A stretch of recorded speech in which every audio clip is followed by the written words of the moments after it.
ఒకప్పుడు అంతరిక్ష ప్రయోగాల కోసం మనం ఇతర దేశాల వైపు ఆశగా చూసేవాళ్ళం.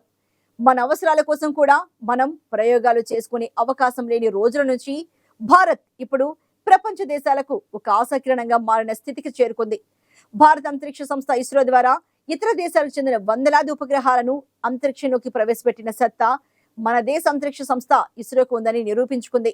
ప్రపంచంలో ఎవరికీ సాధ్యం కాని ప్రయోగాలను సైతం చేపట్టి రికార్డు సృష్టించింది ఇస్రో. ఈ నేపథ్యంలోనే మరో 2 ఏళ్లలోగానే నిర్వహించబోతున్న మానవ సహిత అంతరిక్ష యాత్ర గగన్యాన్ గురించిన ఓ వార్త 2 రోజులుగా సంచలనం సృష్టించింది. అది భారత ప్రధాని మోడీ తన దక్షిణాది పర్యటనలో ఉండగా జరిగింది. గగన్యాన్ ప్రయోగంలో ప్రయాణించనున్న వ్యోమగాములను ప్రపంచానికి పరిచయం చేయడంతో మొదలైంది. 4 శిక్షణ పొందిన వ్యోమోనాట్స్ ను కలుసుకున్న ప్రధాని వారిని జాతికి పరిచయం చేశారు. ఇందుకోసం ఎంపికైన గ్రూప్ కెప్టెన్లు ప్రశాంత్ బాలకృష్ణన్ నాయర్, అంగద్ ప్రతాప్, అజిత్ కృష్ణన్, వింగ్ కమాండర్ సుభాంశు శుక్లాల పేర్లను ఆయన స్వయంగా ప్రకటించారు. వీరు 4 భారత వాయుసేనకు చెందిన ఫైటర్ జెట్లను నడిపించడంలో ఘనత వహించారు. భారతదేశం 4 దశాబ్దాలుగా కంటోన్న కలలను వీరు సాకారం చేయనున్నారని ప్రధాని మోడీ కీర్తించారు.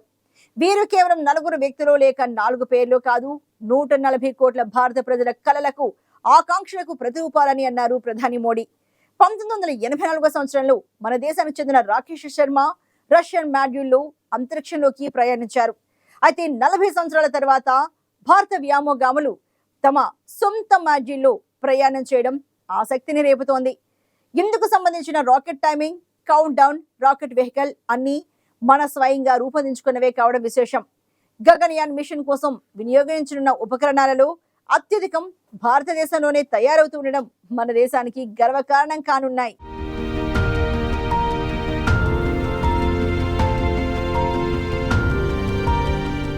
చంద్రయాన్ 3 లాంటి వరుస విజయాలతో ప్రపంచ దేశాలను ఆకర్షిస్తున్న ఇస్రో ఇప్పుడు గగన్యాన్ లాంటి భారీ ప్రాజెక్టును వేగవంతం చేసింది. చంద్రయాన్, మంగళయాన్, ఆదిత్యయాన్ తర్వాత గగన్యాన్ మిషన్ చేపట్టింది. భారత్ చేస్తున్న తొలి మ్యాన్ మిషన్ కు సంబంధించిన పనులు జోరుగా సాగుతున్నాయి. మానవ సహిత అంతరిక్ష ప్రయాణాలకు ముందు ఎన్నో కీలక పరీక్షలు, ప్రయోగాలు చేపట్టాల్సి ఉంటుంది. భారత్ చేపడుతున్న మ్యాన్ మిషన్ గురించి పూర్తి వివరాలు ఇవాల్టి ఇన్ డెప్త్ లో చూసే ప్రయత్నం చేద్దాం. చంద్రయాన్ 3 సక్సెస్ తర్వాత భారత ఇస్రో గగన్యాన్ 1 ప్రయోగాన్ని ప్రతిష్టాత్మకంగా తీసుకుంది. చంద్రయాన్, మంగళయాన్, ఆదిత్యయాన్ అంతకుమించిన ఎఫర్ట్ పెట్టిన ఇస్రో చేస్తున్న గగన్యాన్ మనకు తొలి మ్యాన్ మిషన్ కానుంది. అందుకే ప్రపంచం దృష్టి అంతా ఇప్పుడు మన దేశపు అంతరిక్ష సంస్థ ఇస్రో వైపు మళ్ళింది. మానవ సహిత ప్రయోగానికి ముందుగా చేపట్టాల్సిన పరీక్షలను 1కి 2 సార్లు సరిచూసుకుంటూ నిర్వహిస్తోంది. త్వరలో రోదసీలోకి వ్యోమగాములను పంపి తిరిగి సురక్షితంగా భూమిపైకి తెచ్చే గగన్యాన్ 1 మ్యాన్ మిషన్ ప్రయోగాన్ని నిర్వహించే లక్ష్యంతో ఇస్రో పనిచేస్తోంది. ఇందులో భాగంగానే గత అక్టోబర్ నెలలో క్రూ మాడ్యూల్ ఎస్కేప్ సిస్టమ్ పరీక్ష సక్సెస్ఫుల్ గా నిర్వహించింది. ఈ రాకెట్ ద్వారా ఇన్నాళ్లు భారీ బరువు ఉండే ఉపగ్రహాలను నింగిలోకి పంపుతోంది ఇస్రో. అదే LVM-3 రాకెట్ ను మరింత అప్డేట్ చేసి మనుషులను కూడా రోదసీలోకి పంపించేందుకు ఉపయోగించనుంది. ఈ రాకెట్ ద్వారా 8200 కేజీల బరువు కలిగిన క్రూ మాడ్యూల్ నింగిలోకి వెళ్లనుంది.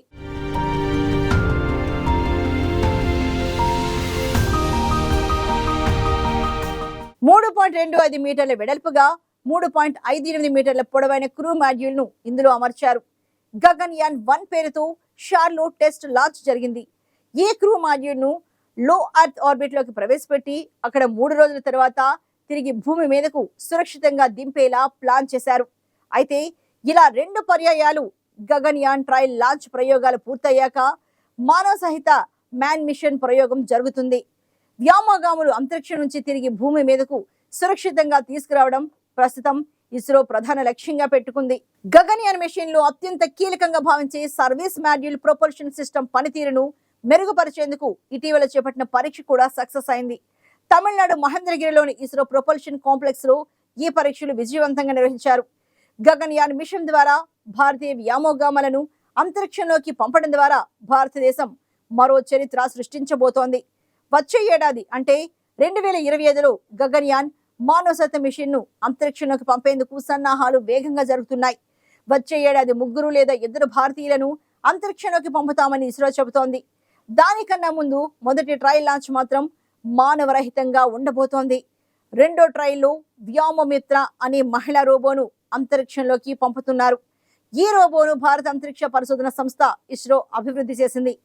వ్యోమమిత్ర అని వ్యవహరిస్తున్న ఈ రోబో వ్యోమగామి చేయగలిగిన అన్ని రకాల పనులను చేయగలదు. అంతరిక్షానికి సంబంధించి అడిగిన ప్రతి ప్రశ్నకు సమాధానం కూడా ఇస్తుంది.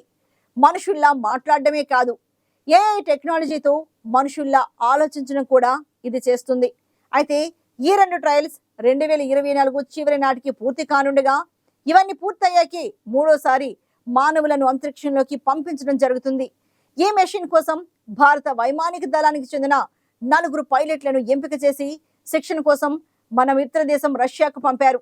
మాస్కో సమీపంలోని స్టార్ సిటీలో భారత వ్యోమగామి అభ్యర్థులు మంచులో, ఎడారుల్లో, నీటిలో అత్యంత కఠినమైన శిక్షణ పొందారు.